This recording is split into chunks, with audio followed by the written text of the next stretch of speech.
देख अंजलि, बातें तो होती रहेंगी, लेकिन आज तो कुछ काम की बात सुन। क्या हुआ? ऐसी क्या खास बात बताने वाली हो दीदी, जो ऐसे कह रही हो? देख अंजलि, तू अभी पहली बार सास बनने वाली है, लेकिन मुझे ना सालों का अनुभव हो गया है। अपने अनुभव से तुझे बता रही हूँ, नई बहू आएगी ना तो उसके साथ कड़क बनकर रहना है, वरना आजकल की लड़कियां इतनी तेज हैं कि तुझे बेच कर खा जाएंगी और तुझे पता भी नहीं चलेगा। अरे दीदी, आप तो मुझे डरा रही हैं। मैं तो पहले ही सास बनने के नाम से घबरा रही हूँ, ऊपर से आप जो मुझे ऐसी बातें करके डरा रही हो। देख अंजलि, मुझे पता है कि तू है बड़ी सीधी सादी। अगर मैंने तुझे समझाया नहीं ना तो तू बहुत लंबा फंसेगी। मैं तेरी बड़ी बहन हूँ, तेरे भले के लिए ही कह रही हूँ। अब तू ही देख ले, 5 साल हो गए मेरे नीरज की शादी को। मजाल है जो मेरी बहू मेरे सामने चू भी कर पाती हो। अरे पहले दिन से ही लगाम खींच कर रखी है मैंने उसकी, इसीलिए हर हुक्म मेरा सर झुकाकर मानती है। ऐसे भी क्या किया दीदी आपने जो आपकी बहू आपके इशारों पर नाचने लगी? मैंने तो सुना है आजकल की बहुएं किसी की नहीं सुनती। नहीं, मेरी सहेली है ना शीला, कल ही बता रही थी कि उसकी बहू तो उसकी एक बात नहीं मानती और घर के काम तो करने के नाम से उसे ऐसी आफत आती है कि पूछो मत। बिल्कुल सही कह रही है तेरी सहेली। अरे आजकल मॉडर्न जमाना हो गया है, लड़कियां घर की जिम्मेदारियां, खाना बनाना, रसोई, इन सब से उन्हें कोई मतलब नहीं। अगर तूने शुरू से ही उसे जिम्मेदारियों का एहसास नहीं दिलाया ना तो मैं तुझे बता रही हूँ, तू सारी जिंदगी रसोई की हाथ की रोटी खाएगी, वरना तू बहू को बनाकर खिलाएगी। अच्छा हुआ दीदी जो आपने मुझे बता दिया, वरना मैं तो बहू को बेटी बनाकर रखने के चक्कर में थी। बिल्कुल सही कह रही हैं आप। अगर शुरुआत में ही मैंने ढील दे दी ना तो सर पर चढ़ जाएगी। बहन की सलाह मानकर अंजलि मन बना लेती है कि जैसे ही उसकी बहू साक्षी शादी करके वहां आएगी वो उसे एकदम आड़े हाथों ले लेगी, ताकि उसकी आदत बिगड़ ही ना पाए। एक हफ्ते के बाद ही अंजलि के बेटे कुणाल की शादी साक्षी से हो जाती है और साक्षी बहू बनकर अंजलि के घर आती है। साक्षी बहू, देखो अब तुम्हारी शादी को 1 हफ्ता पूरा हो गया है, अपनी जिम्मेदारियां संभालो। और भाई कब तक बूढ़ी सास के हाथ का पका हुआ खाना खाती रहोगी तुम? अरे नहीं नहीं माँ जी, ऐसी कोई बात नहीं है। ऐसे क्यों कह रही हैं आप? मेरे मन में तो सच में ऐसा कुछ भी नहीं है। बताएं क्या बनाना है? जैसे आप कहेंगी मैं बना दूंगी। तो फिर ठीक है, मैं हफ्ते भर का पूरा किचन प्लान तुझे रेडी करके दे देती हूँ। देख अभी तू इस घर में नहीं है, हर घर के अपने कुछ रीति रिवाज और रहन सहन होते हैं, तुझे उसे सीखना और समझना होगा। लेकिन उसे समझने में तुझे थोड़ा समय तो लगेगा ही, तब तक तुझे परेशान होने की जरूरत नहीं है। ठीक है माँ जी, लेकिन आपके यहाँ पर पूरे सप्ताह की रसोई प्लानर बन जाता है? ये तो मैं पहली बार देख रही हूँ, और मेरे मायके में तो ऐसा कोई नियम नहीं था। मेरी मम्मी तो जब जो दिल में आया उठाकर पका देती थी, कौन से दिन कौन सी सब्जी बनेगी ये भी पहले ही तय हो जाता था। मैं तो पहली बार देख रही हूँ। देखो बहू, मैंने अभी अभी तुम्हें समझाया ना, हर परिवार का अपना रहन सहन होता है। अब ये बात बात में मेरे मायके का गाना यहाँ पर सुनाने की जरूरत नहीं है। बेहतर होगा तुम ससुराल के तरीके सीखो और यहाँ के रंग में ढलने की आदत डाल लो। सास के तेवर देखकर बहू साक्षी बिल्कुल सहम गई थी। सास की बातें सुनकर साक्षी बाजार से सब्जी लेने निकल पड़ती है।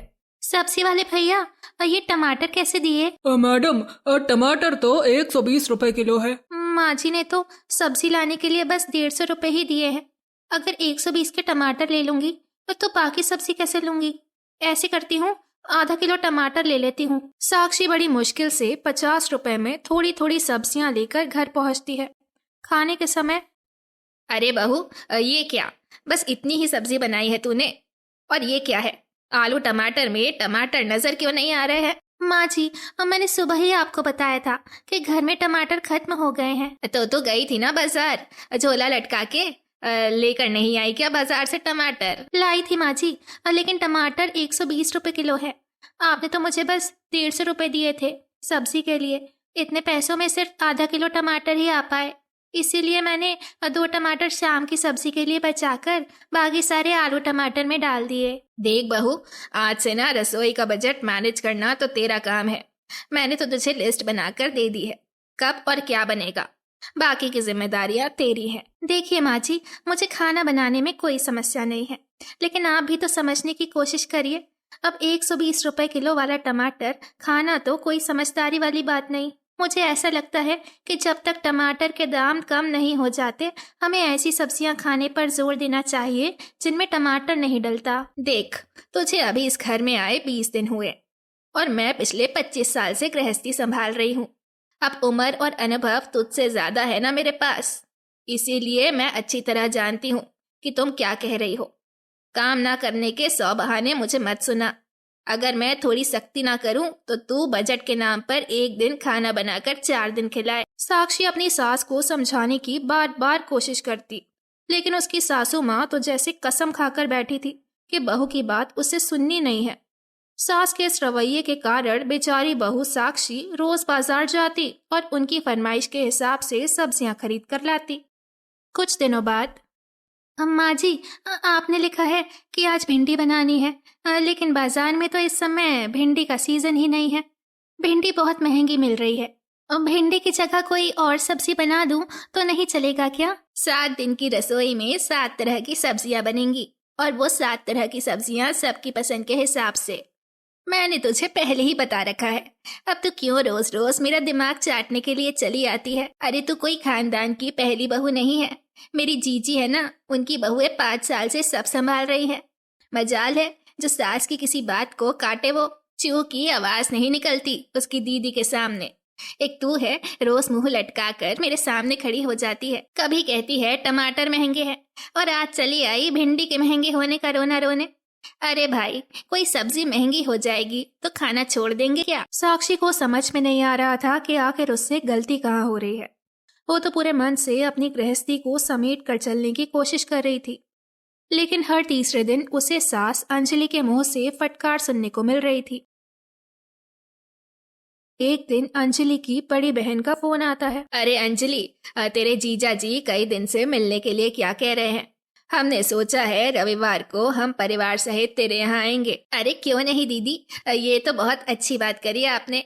आप चिंता मत करो, मैं सब तैयारी कर लूंगी। रविवार के दिन मौसी जी अपने पूरे परिवार को लेकर अंजलि के यहाँ पधार जाती हैं। साक्षी, एक बात बताओ, इतना खाना तुमने अकेले बनाया है? जी भाभी, क्या हुआ? आपको पसंद नहीं आया क्या? पसंद? अरे भाई, खाना तो लाजवाब बना है, लेकिन ये बताओ इतना काम अकेले कैसे कर लेती हो तुम? कहाँ से लाती हो इतनी एनर्जी? अरे भाभी, आप मेरा मजाक उड़ा रही है ना? बस आप ये समझ लीजिए, आपको देखकर, आपके बारे में सुन सुनकर आप ही की तरह बनने की कोशिश कर रही हूँ। मेरी तरह? लेकिन मेरी तरह क्यों बनना है तुम्हें? और अगर मेरी तरह बनना है तो ये सब करने की जरूरत क्या है? मैं समझी नहीं भाभी, आप क्या कहना चाह रही हैं? मैं जानती हूँ आप पूरे परिवार की जिम्मेदारी बहुत अच्छी तरह संभालती हैं, सबकी पसंद का खाना बनाती हैं, मौसी जी की एक आवाज पर दौड़ी चली जाती हैं और कभी उनसे पलटकर कोई सवाल भी नहीं करती। लेकिन मैं क्या करूं, लाख कोशिश करने के बाद भी ना आदर्श बहू नहीं बन पा रही हूँ। कुछ ना कुछ गलती तो हो ही जाती है मुझसे, लेकिन मैं जानती हूँ समय के साथ आज नहीं तो कल मुझे भी आपकी तरह इस परिवार को चलाना आ ही जाएगा। अरे अरे, रुक जाओ रुक जाओ रुक जाओ, ये सब क्या बोले जा रही हो तुम? तुमसे किसने कह दिया मैं आदर्श बहू हूँ? देखो साक्षी, मैं जो हूँ नहीं ना, वैसा होने का नाटक करना मुझे पसंद नहीं है। मुझे किसी की आदर्श बहू बनकर सारी जिंदगी जीने का कोई शौक नहीं है। ये सब किसने कहा तुमसे? मैं अपनी पूरी जिंदगी किसी को खुश करने में नहीं बिता सकती। मैं सिर्फ वही करती हूँ जो सही है। गलत बात मैं किसी की भी नहीं सुनती, ना मैं किसी को गलत कहती हूँ। अच्छा, अगर ऐसी बात है तो चलो आज तुम्हारी सारी गलतफहमी दूर कर देती हूँ। पावनी जाकर सीधा अपने सास के सामने सोफे पर बैठ जाती है। वहीं पर अंजलि भी बैठी हुई अपनी बड़ी बहन से बातें कर रही थी। मम्मी जी, एक बात बताइए, मुझे अभी पता चला है कि आप सप्ताह के 7 दिन में मुझसे 7 तरह के खाने बनवाती हैं, मुझे अपने इशारों पर नचाती हैं। इतना ही नहीं, मैं आपकी एक आवाज पर थर थर कांपने लगती हूँ। अरे ये क्या कह रही है बहू? ऐसा किसने कह दिया तुझसे? अरे भाई, तुझे मेरे सामने कांपने की क्या जरूरत है? अच्छा सासू माँ, अभी तो आपके विचार मुझे बड़े साफ सुथरे नजर आ रहे हैं, लेकिन ये तो बताइए, अगर आपके विचार इतने अच्छे हैं तो मेरे बारे में ये सारी बातें मौसी जी से किसने कही? अरे दीदी, आप तो रंग बदलने लगी। ठीक ही तो कह रही है पावनी बहू। आप ही ने तो ये सारी बातें मुझसे कही थी कि बहू को पहले दिन से ही मुट्ठी में दबा कर रखना, वरना सर पर चढ़कर नाचने लग जाएगी। और आपने भी तो अपनी बहू को पहले दिन से ही अपनी मुट्ठी में बंद करके रखा है ना, तभी तो वो पिछले 5 साल से आपकी एक आवाज पर थर थर कांपने लगती है। अरे चुप कर नालायक, मैंने तो तुझे जो कुछ भी समझाया तेरे भले के लिए समझाया। मैं नहीं चाहती थी कि पिछले 5 साल से जो मैं भुगत रही हूँ वो तू भी भुगते। देख ले मेरी बहू की कैसे चपड़ चपड़ जुबान चल रही है, और अगर मैंने टाइट करके रखा होता ना तो आज मुझे ये दिन थोड़ी ना देखना पड़ रहा होता। दीदी, अगर वाकई यही बात थी कि आप मेरा भला चाहती थी तो आपको मुझे सब कुछ सच सच बताना चाहिए था। ये पावनी बहू के बारे में झूठी बातें करने के बाद आपने मेरे मन में शुरुआत से ही मेरी बहू के लिए कड़वाहट भर दी।